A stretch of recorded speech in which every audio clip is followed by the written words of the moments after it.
Hi guys, నా పేరు Imran and your watching star data labs YouTube channel. Guys, ఈ వీడియోలో మనం how to connect or load MySQL data into Power BI desktop అంటే MySQL డేటాబేస్లోని డేటాని power by డెస్క్టాప్లోకి ఎలా load చేయాలో మనం తెలుసుకుందాం. But before going to this video, ఎవరైతే ఫస్ట్ టైం వీడియో చూస్తున్నారో ప్రీవియస్లీ నేను ఒక వీడియో చేశానండి. ఆ వీడియో మీరు చూడండి. ఆ వీడియో ఏంటంటే కనెక్టర్ గురించి చెప్పాను. సో MySQL డేటాబేస్ని పవర్ బై డెస్క్టాప్ కనెక్ట్ చేయాలంటే కనెక్టర్ ఖచ్చితంగా మీరు ఇన్స్టాల్ చేయాలండి. అప్పుడే మనకి వర్కౌట్ అయింది. ఆ వీడియో చూసి ఈ వీడియో చూడండి, ఎందుకంటే ఆ వీడియో అనేది చాలా ఇంపార్టెంట్. ఓకే, మీ డెస్క్టాప్లో మీ మెషిన్ ఆల్రెడీ కనెక్టర్ ఇన్స్టాల్ అయితే కనుక నో నీడ్ అండి. Okay, so let's get into demo. నేను పవర్ బై డెస్క్టాప్ అండి, it's blank power BI desktop. Data ఎటువంటి ఏం లోడ్ చేయలేదు. Data source settings, there is no data అనమాట. ఓకే, సో ఇప్పుడు గెట్ డేటాకి వెళ్ళండి. గెట్ డేటాకి వెళ్ళి MySQL డేటాబేస్ కనిపిస్తుంది కదండి, MySQL డేటాబేస్. సో ఇప్పుడు మనకి ఏం చేస్తుందంటే ఇక్కడ సర్వర్ నేమ్ డేటాబేస్ అడుగుతుంది. అదే మీ దగ్గర కనెక్టర్ లేకపోతే కనెక్టర్ ఇన్స్టాల్ చేయమని ఒక ఎర్రర్ త్రో చేసింది. ఆ వీడియో మీరు ప్రీవియస్ వీడియోలో దాని గురించి ప్రీవియస్ వీడియోలో చూడండి. సో ఇక్కడ సర్వర్ ఏం లేదండి, ఇక్కడ చూడండి, కనిపిస్తుంది కదా. సారీ, ఓకే, ఇక లోకల్ హోస్ట్ 3306 కనిపిస్తుంది కదా, ఇదే మన లోకల్ హోస్ట్ సర్వర్ నేమ్ అండి. లోకల్ హోస్ట్ _3006 అనేది ఇవ్వాలి. సారీ, 3306 ఇవ్వాలి. ఓకే, సో ఇక్కడ మనకి సేమ్ బైపాస్ చేద్దాం. సర్వర్ నేమ్ ఏంటి, లోకల్ హోస్ట్ : 3306, అదే కదా.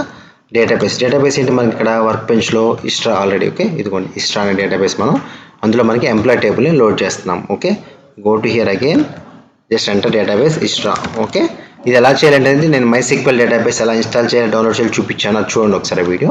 సో ఇక్కడ డేటాబేస్ ఏంటి మనకి యూజర్ నేమ్ రూట్. సో అది అప్పుడు ఇన్స్టాలేషన్ చేసినప్పుడు చెప్పానండి, ఆ వీడియో చూడండి. పాస్వర్డ్ అప్పుడు ఏదైతే ఇచ్చానో ఆ పాస్వర్డ్ ఇవ్వాలి ఇన్స్టాలేషన్ అప్పుడు. ఓకే, సో చూడండి, local host 3306 root and password. Click on connect.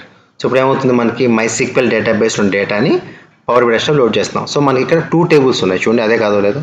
So చూడండి, ఇక్కడ 2 టేబుల్స్ ఉన్నాయి, ఎంప్లాయ్, స్టూడెంట్. ఇప్పుడు మనం ఏం కావాలి, ఎంప్లాయ్ టేబుల్ని మనం లోడ్ చేయాలి. చూడండి, ఎంప్లాయ్ టేబుల్ ఎన్ని రికార్డ్స్ ఉన్నాయి, 4 రికార్డ్స్ ఉన్నాయి. ఖచ్చితంగా ఇప్పుడు 4 ఇక్కడ మనకి లోడ్ అయిపోవాలి. చూడండి, ఈ లోపు నేను రన్ చేస్తాను table. Select star from employees.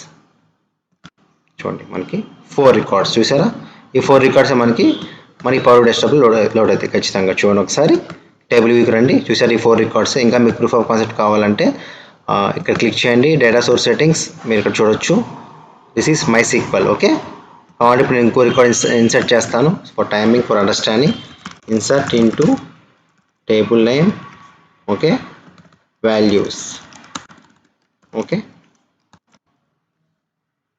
5. Okay, Ramesh. Okay, QA. Okay, location Chennai. Okay, so ఇప్పుడు నేను ఈ రికార్డ్ ఇన్సర్ట్ చేస్తానండి. చూడండి, insert into table name values. Okay, so record insert అయింది. ఒకసారి మనం రన్ చేస్తే మనకి ఇక్కడ 5 రికార్డ్స్ ఉండాలి. అదే 5 రికార్డ్స్ మనకి ఇక్కడ పవర్ డెస్క్టాప్ ఉండాలి. చూసారు, రమేష్ అనేది ఇన్సర్ట్ అయిపోయింది రికార్డ్ ఇక్కడ. ఇప్పుడు నేను ఏం చేస్తానంటే రిఫ్రెష్ చేస్తాను. చూడండి, ఇప్పుడు మనకి 4 రికార్డ్స్ ఉన్నాయి. సో సింపుల్, నేను ఇక్కడ రిఫ్రెష్ చేస్తే మనకి 5 రికార్డ్స్ రావాలి. This is the proof that we're connecting MySQL database into Power BI Desktop. There you go. చూసారా రమేష్ రికార్డ్. సో ఇట్లా MySQL డేటాబేస్ని పవర్ బై డెస్క్టాప్ కనెక్ట్ చేయొచ్చండి. మన కోర్స్ ఆల్రెడీ ఈ వీడియో చేశాను, క్లియర్గా చెప్పాను. ఇంకా అసైన్మెంట్ కూడా ఇచ్చాను. Try to submit assignment for the course members. Once again thank you for watching the video.